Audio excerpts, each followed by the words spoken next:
Hey everybody, wanted to give a quick walkthrough of the MMO Gamepad Overlay tool and how it works with Monsters and Memories on Steam Deck. I think it's a really cool piece of software. Shout out to Taryn who developed it, but it makes playing the game really a dream on Steam Deck. So the way that it works, once you follow the instructions I've put in the wiki, is you'll be looking at something like this.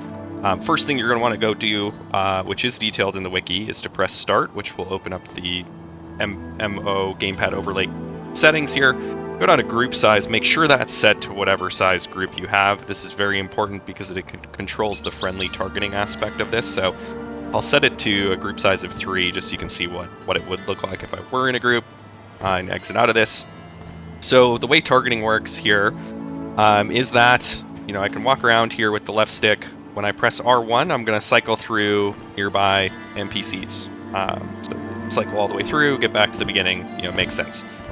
If I press L1, it's going to cycle through friendly targets. So starting with myself, you can see the little yellow dot on my nameplate up there. If I press L1 again, it would cycle to where my party members would be in the party window if I were in a party, and that allows you to cast spells on them, assist them.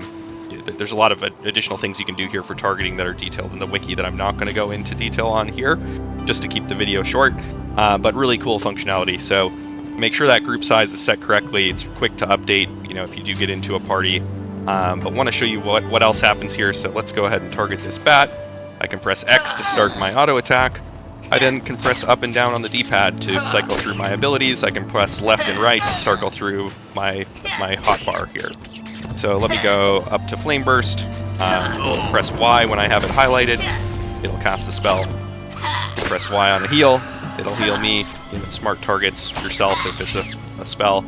Once the target's dead here, all I have to do is press R2. I'm going to open the loot window. I can just keep pressing R2, and it's going to vacuum up this loot. Corpse goes away. So really straightforward, honestly, from a targeting perspective. You walk around, pick your spells, you cast. You can jump around. If you hold Y and press up or down, it'll move by 5s. So very easy to get to where you want to go there. So we'll kill this rat and press R2 here. Sometimes you gotta resituate it right on top of the corpse. Another really cool piece of functionality here is if I press L2, I'm gonna bring up this macro bar. Lots of great commands can be saved here. So you got your emotes. I can do a little goblin bow here. This is where some of the commands are stored, like your pet commands. If you need to loot your own corpse, Monsters and Memories is a little weird in corpse targeting, so you can do that through this corpse command. You do have to set up a macro, down in your hotbar here. I've got the instructions in the wiki on how to do that, but it will easily let you loot your own corpse the same way, that R2 quick loot works with mobs. So the R2 menu also works on vendors as well, so if you need to get in there, you can do that. You might have seen earlier, so if I press Start, open that menu up again, go to Windows, you can see I can get to all of the things I might want to access here, including my inventory. There's hotkeys to do this as well, so if I hold down L1 and Start, L2 and Start, it'll open my inventory that way.